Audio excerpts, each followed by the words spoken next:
Hi ನಮಸ್ಕಾರ, ನಾನು Kusuma. Welcome to fascinate gardener. ಇವತ್ತಿನ ವಿಡಿಯೋದ್ರಲ್ಲಿ ಬುಲೆಟ್ ಮೆಣಸಿನ್ಕಾಯಿ ಗಿಡಗಳನ್ನ ಹೆಂಗೆ ಟ್ರಾನ್ಸ್ಪ್ಲಾಂಟ್ ಮಾಡಬೇಕು ಮತ್ತು ಈ ಗಿಡಗಳನ್ನ ಕಂಪ್ಲೀಟ್ ಕೇರ್ ಮತ್ತು ಬುಲೆಟ್ ಮೆಣಸಿನ್ಕಾಯಿ ಹಾರ್ವೆಸ್ಟ್ನ ನೀವು ಈ ವಿಡಿಯೋದ್ರಲ್ಲಿ ನೋಡ್ಬೋದು. ಇಲ್ಲಿ ನೀವು ನೋಡ್ಬೋದು ಬುಲೆಟ್ ಮೆಣಸಿನ್ಕಾಯಿ ಗಿಡಗಳು ಎಷ್ಟು ಚೆನ್ನಾಗಿ ಬೆಳೆದಿದೆ ಅಂತ. ಇದಕ್ಕೆ ನಾನು 1 ಅವರ್ ಮುಂಚೆನೇ ನೀರು ಹಾಕಿ ಇಟ್ಟಿದ್ದೀನಿ. ಇವಾಗೆ ಟ್ರಾನ್ಸ್ಪ್ಲಾಂಟ್ ಮಾಡೋಕ್ಕೆ ರೆಡಿಯಾಗಿದೆ. ಇಲ್ಲಿ ನೀವು ನೋಡ್ಬೋದು ಚಿಕ್ಕ ಚಿಕ್ಕ ಗಿಡಗಳು ಬೆಳೆಯೋಕ್ಕೆ ಶುರುವಾಗಿದೆ. ಈ ಪಾಟಲ್ಲಿ ನಾನು ಕಿಚನ್ ವೇಸ್ಟ್ ಕಂಪೋಸ್ಟಿಂಗ್ ಲೇಯರ್ ಮೆಥಡಲ್ಲಿ ಮಾಡಿದ್ದೆ. ಇವಾಗ 10 ದಿವಸ ಆಗಿದೆ. ಕಿಚನ್ ವೇಸ್ಟಲ್ಲಿರೋ ಹೀಟ್ ಎಲ್ಲ ಹೋಗಿರೋದ್ರಿಂದ ನಾವು ಕಿಚನ್ ವೇಸ್ಟ್ ಹಾಕಿರೋದ್ರಿಂದ ಅದರಲ್ಲೇ ಬೀಜಗಳೆಲ್ಲ ಇರುತ್ತೆ. ಇವಾಗ ಟೊಮೆಟೊ ಗಿಡಗಳು ಇಲ್ಲಿ ಬೆಳೀತಾ ಇರೋದು ಚಿಕ್ಕ ಚಿಕ್ಕದಾಗೆ. ಹಿಂಗೆ ನಮಗೆ ವಾಲಂಟಿಯರಿಯಾಗೆ ಎಲ್ಲ ಬೀಜಗಳಿಂದನೂ ಗಿಡಗಳು ಬರ್ತಾ ಇರುತ್ತೆ. ಇವಾಗೆ ಇದರಲ್ಲಿ 10 ದಿವಸ ಆಗಿರೋದ್ರಿಂದ ನಾವು ಇವಾಗ ಈ ಪಾಟಲ್ಲಿ ಟ್ರಾನ್ಸ್ಪ್ಲಾಂಟ್ ಮಾಡ್ಕೊಬೋದು. ಗಿಡಗಳು ತುಂಬ ಚೆನ್ನಾಗಿ ಬೆಳೆಯುತ್ತೆ. ಒಂದು ಸತಿ ನಾನು ಇಲ್ಲಿ ಕರ್ನೆ ತಗೊಂಡು ಮಣ್ಣನ್ನು ಲೂಸ್ ಮಾಡ್ಕೊತಾ ಇದ್ದೀನಿ. ಇವಾಗ ಸ್ವಲ್ಪ ಏರ್ ಗ್ಯಾಪ್ಸ್ ಇರುತ್ತೆ, ಅದು ನೀಟಾಗಿ ಸೆಟಲ್ ಆಗಲಿ ಅಂತ. ಕಿಚನ್ ವೇಸ್ಟ್ ಕಂಪೋಸ್ಟ್ ಮಣ್ಣಲ್ಲಿ ಗಿಡಗಳು ತುಂಬ ಚೆನ್ನಾಗಿ ಬೆಳೆಯುತ್ತೆ. ನಾನು ಆಲ್ರೆಡಿ 2 ವಿಡಿಯೋ ಮಾಡಿದ್ದೀನಿ. ಕಿಚನ್ ವೇಸ್ಟ್ ಕಂಪೋಸ್ಟಿಂಗ್ ಲೇಯರ್ ಮೆಥಡಲ್ಲಿ ಟಬ್ಬಲ್ಲಿ ಹೆಂಗೆ ಮಾಡಬೇಕು, ಪಾಟಲ್ಲಿ ಹೆಂಗೆ ಮಾಡಬೇಕು ಅಂತ. ನೀವು ಇನ್ನೂ ನೋಡಿಲ್ಲ ಅಂದರೆ ಒಂದು ಸತಿ ಆ ವಿಡಿಯೋಗಳನ್ನ ಚೆಕ್ ಮಾಡಿ. 1 ಅವರ್ ಮುಂಚೆನೇ ನೀರು ಹಾಕಿರೋದ್ರಿಂದ ಗಿಡಗಳು ತುಂಬ ಈಸಿಯಾಗಿ ಬಂದ್ಬಿಡುತ್ತೆ. ರೂಟ್ಸ್ ಯಾವುದೇ ಥರ ಡ್ಯಾಮೇಜ್ ಆಗ್ದಿರ. ಇಲ್ಲಿ ನೀವು ನೋಡ್ಬೋದು ಗಿಡಗಳು ಎಳೆದ ತಕ್ಷಣ ಎಷ್ಟು ಈಸಿಯಾಗಿ ಬರ್ತಾ ಇದೆ ಅಂತ.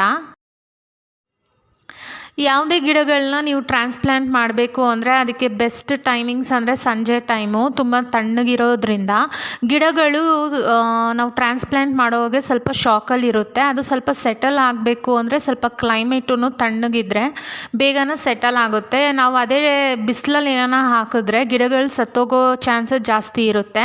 ಅದರಿಂದ ಸಂಜೆ ಟೈಮಲ್ಲೇ ಟ್ರಾನ್ಸ್ಪ್ಲಾಂಟ್ ಮಾಡಿ ತುಂಬ ಚೆನ್ನಾಗಿ ಗಿಡಗಳು ರಿಕವರ್ ಆಗಿ ಬೆಳೆಯೋಕ್ಕೆ ಶುರುವಾಗಿರುತ್ತೆ.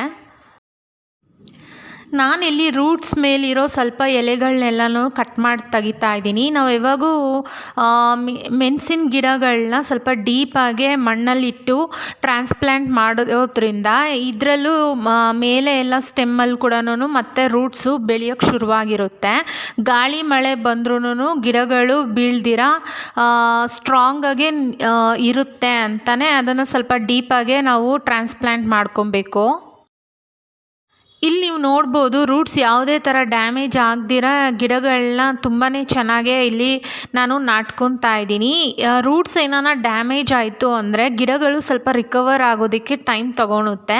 ಅಕಸ್ಮಾತ್ ನಿಮ್ದೇನಾನ ರೂಟ್ಸ್ ಡ್ಯಾಮೇಜ್ ಆಗಿರೋ ಗಿಡಗಳನ್ನ ಟ್ರಾನ್ಸ್ಪ್ಲಾಂಟ್ ಮಾಡ್ತೀರಾ ಅಂದರೆ ಅದನ್ನು ಒಂದು 3 ದಿವಸವರೆಗೂ ಬಿಸಿಲಲ್ಲೇ ಇಡಬೇಡಿ. ಲೈಟಾಗಿ ನೀರು ಹಾಕ್ಕೊಂಡು ಶೇಡಲ್ಲಿ ಇಕ್ಕಿದ್ರೆ ಗಿಡಗಳು ಸ್ವಲ್ಪ ಬೆಳೆಯೋದ ಮೇಲೆ ಬೇಕಂದರೆ ನೀವು ಬಿಸಿಲಲ್ಲಿ ಇಡ್ಬೋದು.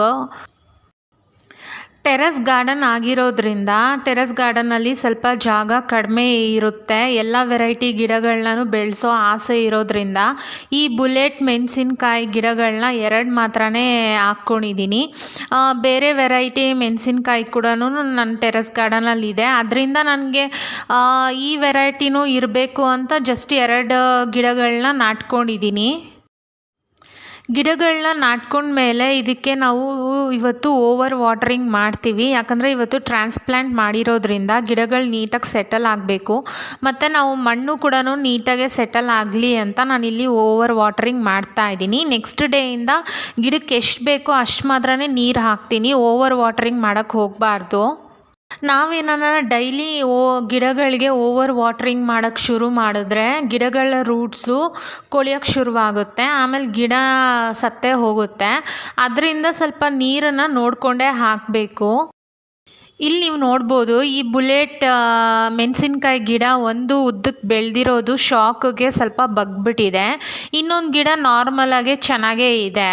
ಇಲ್ಲಿ ನೀವು ನೋಡ್ಬೋದು ಡ್ರೈನೇಜ್ ಹೋಲಿಂದ ನೀರು ಬರ್ತಾ ಇದೆ.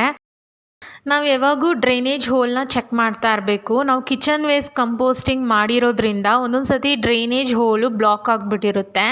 ಆ ಟೈಮಲ್ಲಿ ಒಂದು ಕೋಲ್ ತಗೊಂಡು ಆ ಡ್ರೈನೇಜ್ ಹೋಲಲ್ಲಿ ಚುಚ್ಚಿದ್ರೆ ಆ ನೀರೆಲ್ಲ ಆಚೆ ಬಂದ್ಬಿಡುತ್ತೆ. ಟ್ರಾನ್ಸ್ಪ್ಲಾಂಟ್ ಮಾಡಿ 2 ದಿವಸ ಆದಮೇಲೆ ಗಿಡಗಳು ಶಾಕಿಂದ ರಿಕವರ್ ಆಗಿ ಇವಾಗ ಬೆಳೆಯೋಕ್ಕೆ ಶುರುವಾಗಿದೆ. ಬುಲೆಟ್ ಮೆಣಸಿನ್ಕಾಯಿ ಗಿಡಗಳಲ್ಲಿ ಮೊಗ್ಗು ಬರೋಕ್ಕೆ ಶುರುವಾಗಿದೆ. ನಾವು ಗಿಡಗಳು ಇನ್ನೂ ಚಿಕ್ಕದಾಗಿರೋದ್ರಿಂದ ಹೂಗಳನ್ನ ಹಂಗೆ ಬಿಟ್ಟರೆ ಅದು ಕಾಯಿ ಮೇಲೇ ಗಿಡಗಳು ಕಾನ್ಸಂಟ್ರೇಟ್ ಮಾಡುತ್ತೆ. ಆವಾಗ ಗಿಡಗಳು ಚೆನ್ನಾಗಿ ಬೆಳೆಯಲ್ಲ. ಆದ್ದರಿಂದ ಇಲ್ಲಿ ನಾನು ಮೊಗ್ಗೆಲ್ಲ ಕಟ್ ಮಾಡ್ತಾ ಇದ್ದೀನಿ. ಹಿಂಗೆ ಮಾಡೋದ್ರಿಂದ ನಮಗೆ ಹೊಸ ಬ್ರ್ಯಾಂಚಸ್ಸು ಬರೋಕ್ಕೆ ಶುರುವಾಗಿರುತ್ತೆ. ಇಲ್ಲಿ ನಾವು ಯಾವಾಗೂ ಟಿಪ್ ಕಟ್ ಮಾಡಿರೋವಾಗೆ ಸೈಡಲ್ಲಿ ಎಲ್ಲನೂ ಬ್ರ್ಯಾಂಚಸ್ ಬರೋಕ್ಕೆ ಶುರುವಾಗುತ್ತೆ. ಅದರಿಂದ ನಾನು ಇಲ್ಲಿ 2 ಗಿಡಗಳಲ್ಲೂ ಮೇಲೆ ತುದಿನ ಕಟ್ ಮಾಡ್ತಾ ಇದ್ದೀನಿ. ಬುಲೆಟ್ ಮೆಣಸಿನ್ಕಾಯಿ ಗಿಡಗಳಿಗೆ 6ರಿಂದ 8 ಅವರ್ ಡೈರೆಕ್ಟ್ ಬಿಸಿಲು ಬೇಕಾಗುತ್ತೆ. ಬಿಸಿಲೇನಾನ ಕಡಿಮೆ ಆಯಿತು ಅಂದರೆ ಗಿಡಗಳಲ್ಲಿ ಹೂ ಮತ್ತು ಕಾಯಿಗಳೂ ಕಡಿಮೆ ಆಗುತ್ತೆ. ಆದರೆ ಈ ಸತಿ ತುಂಬಾ ಬಿಸಿಲು ಇರೋದ್ರಿಂದ ಸ್ವಲ್ಪ ಗಿಡಗಳು ಡಲ್ಲಾಗೇ ಬೆಳೆದಿದೆ ನನ್ನ ಟೆರೆಸ್ ಗಾರ್ಡನಲ್ಲಿ. ನಾನೇನು ಸಪ್ರೇಟಾಗಿ ಹೇಳೋದೇ ಬೇಕಾಗಿಲ್ಲ, ಈ ಸತಿ ಎಷ್ಟು ಬಿಸಿಲಿದೆ ಅಂತ ಎಲ್ಲರಿಗೂ ಗೊತ್ತೇ ಇರುತ್ತೆ. ಅದು ಬೆಂಗಳೂರಲ್ಲಿ ಇಂಥ ಬಿಸಿಲು ನಮಗೆ ಅಷ್ಟು ನಾವು ಯಾವತ್ತೂ ಫೇಸೇ ಮಾಡಿದ್ದಿಲ್ಲ. ಈ ಸತಿ ಅಂತೂ ಬಿಸಿಲಿಗೆ ನಾವೇ ಇರೋಕ್ಕಾಗಿಲ್ಲ. ಅಂದರೂ ಗಿಡಗಳು ಸ್ವಲ್ಪ ಡಲ್ ಆದರೂ ಕೂಡ ತುಂಬ ಚೆನ್ನಾಗೇ ನಮಗೆ ಹಾರ್ವೆಸ್ಟ್ ಕೊಟ್ಟಿದೆ. ತುಂಬಾ ಖುಷಿ ಇದೆ ಆ ವಿಷಯಕ್ಕೆ ನನಗೆ.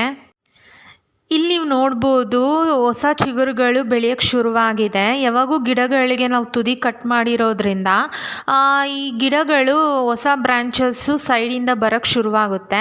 ಹೊಸ ಬ್ರ್ಯಾಂಚಸ್ ಜಾಸ್ತಿ ಬಂದಷ್ಟುನು ಹೂಗಳು ಜಾಸ್ತಿ ಆಗುತ್ತೆ. ಅದರಿಂದ ನಮಗೆ ಕಾಯಿಗಳು ತುಂಬ ಜಾಸ್ತಿ ಸಿಕ್ಕುತ್ತೆ ಹಾರ್ವೆಸ್ಟಿಗೆ. ನಾವು ನಾರ್ಮಲಾಗೆ ತರಕಾರಿ ತರೋ ಅಂಗಡಿಯಲ್ಲಿ ನಾವು ಈ ಬುಲೆಟ್ ಮೆಣಸಿನ್ಕಾಯಿನ ನೋಡಿದ್ದು. ಆವಾಗ ಅಂಗಡಿಯಲ್ಲಿ ಇರೋರು ಹೇಳ್ತಾಯಿದ್ರು ಇದು ತುಂಬಾ ಟೇಸ್ಟಿಯಾಗಿ ಚೆನ್ನಾಗಿರುತ್ತೆ, ಸ್ವಲ್ಪ ಖಾರ ಇರುತ್ತೆ ಅಂತ. ನೋಡೋಣ, ಟ್ರೈ ಮಾಡೋಣ ಅಂತ ಸ್ವಲ್ಪ ತೊಗೊಂಡು ಬಂದ್ರಿ. ಇದು ಟೇಸ್ಟ್ ತುಂಬ ಚೆನ್ನಾಗಿರುತ್ತೆ. ನಾವು ನಾರ್ಮಲ್ ಮೆಣಸಿನ್ಕಾಯಿಗಿಂತ ಇದು ಸ್ವಲ್ಪ ಬುಲೆಟ್ ಶೇಪಲ್ಲಿ ಇರುತ್ತೆ, ಸ್ವಲ್ಪ ದಪ್ಪಕ್ಕೆ, ಮತ್ತು ಟೇಸ್ಟು ಚೆನ್ನಾಗಿರುತ್ತೆ, ಖಾರ ಸಿಕ್ಕಾಪಟ್ಟೆ ಇರುತ್ತೆ. ನಾವು ನಾರ್ಮಲ್ ಮೆಣಸಿನ್ಕಾಯಿಗಿಂತ ಈ ಬುಲೆಟ್ ಮೆಣಸಿನ್ಕಾಯಿ ತುಂಬ ಖಾರ ಇರುತ್ತೆ. ಹಂಗೆ ತಂದಿದ್ದ ಮೆಣಸಿನ್ಕಾಯಲ್ಲಿ ಮತ್ತೆ ಈ ಟೇಸ್ಟ್ ನಮ್ಗೆ ಇಷ್ಟ ಆಗಿ ಮತ್ತೆ ನಾವು ತಗೊಂಡು ಬಂದ್ರಿ. ಅದರಲ್ಲಿ ಒಂದು ಚೆನ್ನಾಗಿ ಹಣ್ಣಾಗಿ ಕೆಂಪಗಾಗಿತ್ತು ಅಂತ ಅದನ್ನು ಒಂದು ಸುಮ್ಮನೆ ಮೆಣಸಿನ್ಕಾಯಿ ಇಟ್ಟಿದ್ದೆ, ನೋಡೋಣ ಇದು ಗಿಡ ಹಾಕಿದ್ರೆ ಚೆನ್ನಾಗಿ ಬರುತ್ತಾ ಏನು ಅಂತ. ಆಮೇಲೆ ಅದ್ರ ಬಗ್ಗೆ ಸ್ವಲ್ಪ ರಿಸರ್ಚ್ ಮಾಡಿ ನೋಡಿರೋವಾಗೆ ಆಲ್ರೆಡಿ ಇಂಡಿಯನ್ ಫಾರ್ಮರ್ಸು ತುಂಬ ಜನ ಇದನ್ನು ರೈತರು ಬೆಳ್ಸೋಕ್ಕೆ ಶುರು ಮಾಡಿದ್ದಾರೆ ಅಂತ ಗೊತ್ತಾದ್ಮೇಲೆ ನಾನು ಒಂದು ಸತಿ ನಮ್ಮ ಟೆರೆಸ್ ಗಾರ್ಡನಲ್ಲೂ ನಾವು ಟ್ರೈ ಮಾಡೋಣ ಅಂತ ಅಂದ್ಕೊಂಡೆ. ಈ ಬುಲೆಟ್ ಮೆಣಸಿನ್ಕಾಯಿ ಗಿಡಗಳಿಗೆ ಸ್ವಲ್ಪ ಕಾಯಿಲೆ ಬರೋದು, ಡಿಸೀಸಸ್ ಅಟ್ಯಾಕ್ ಆಗೋದು ಸ್ವಲ್ಪ ಕಡಿಮೆ ಇರುತ್ತೆ ಕಂಪೇರ್ ಮಾಡಿಕೊಂಡ್ರೆ ನಾವು ನಾರ್ಮಲಾಗಿ ಹಸಿಮೆಣಸಿನ್ಕಾಯಲ್ಲಿ ಗಿಡಗಳಿಗೆ ಬೇಗನೆ ಪೆಸ್ಟ್ ಅಟ್ಯಾಕ್ಸು, ಡಿಸೀಸಸ್ ಅಟ್ಯಾಕ್ ಆಗ್ತಾ ಇರುತ್ತೆ. ಅದಕ್ಕೆ ಕಂಪೇರ್ ಮಾಡಿಕೊಂಡ್ರೆ ಈ ಗಿಡಗಳಲ್ಲಿ ಸ್ವಲ್ಪ ಕಡಿಮೆ ಇರುತ್ತೆ. ಡಿಸೀಸಸ್ ಬರುತ್ತೆ, ಆದರೆ ಅದು ಪರವಾಗಿಲ್ಲ, ಈ ಬೇರೆ ಮೆಣಸಿನ್ಕಾಯಿಗಿಂತ ಇದು ಓಕೆ ಅಂತಲೇ ಅನಿಸ್ತು. ಆವಾಗಿಂದ ನಮ್ಮ ಟೆರೆಸ್ ಗಾರ್ಡನಲ್ಲಿ ಈ ಗಿಡಗಳನ್ನ ಬೆಳೆಸ್ಕೊಂಬರ್ತಾ ಇದ್ದೀನಿ. ಇಲ್ಲಿ ನೀವು ನೋಡ್ಬೋದು ಬುಲೆಟ್ ಮೆಣಸಿನ್ಕಾಯಿ ಎಷ್ಟು ಚೆನ್ನಾಗೇ ಬೆಳೆದಿದೆ ಅಂತ. ಹಿಂಗೆ ನಮಗೆ ಲೋಕಲ್ ಅಂಗಡಿಗಳಲ್ಲಿ ಸಿಕ್ಕೋ ಯಾವುದನ್ನ ವೆರೈಟಿ ನಮ್ಗೆ ಇಷ್ಟ ಆದರೂ ಕೂಡ ನಾವು ಇದರಿಂದ ಬೀಜಗಳನ್ನ ಕಲೆಕ್ಟ್ ಮಾಡಿಕೊಂಡು ನಾವು ನಮ್ಮ ಟೆರೆಸ್ ಗಾರ್ಡನಲ್ಲೂ ಈ ಗಿಡಗಳನ್ನ ಬೆಳೆಸ್ಕೊಬೋದು. ಇಂಥ ಟೆರೆಸ್ ಗಾರ್ಡನಿಂಗ್ ವೀಡಿಯೋಸ್ಗೋಸ್ಕರ ಫ್ಯಾಸಿನೇಟ್ ಗಾರ್ಡನರ್ ಚಾನಲ್ನ ಸಬ್ಸ್ಕ್ರೈಬ್ ಮಾಡ್ಕೊಳ್ಳಿ. ಪಕ್ಕದಲ್ಲಿರೋ ಬೆಲ್ ಐಕಾನ್ ಪ್ರೆಸ್ ಮಾಡಿ.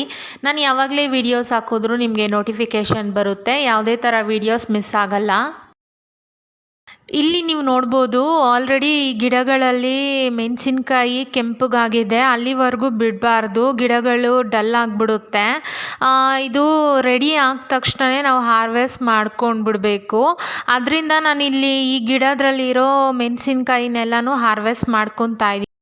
ಗಾಡಿಗಳಲ್ಲಿ, ಅಂಗಡಿಗಳಲ್ಲಿ ಬುಲೆಟ್ ಮೆಣಸಿನ್ಕಾಯಿ ಸಿಕ್ಕಿದ್ರೆ ಒಂದು ಸತಿ ಟ್ರೈ ಮಾಡಿ ಇಂಥ ಗಿಡಗಳನ್ನ ಟೆರೆಸ್ ಗಾರ್ಡನಲ್ಲಿ ಬೆಳೆಸೋದಕ್ಕೆ.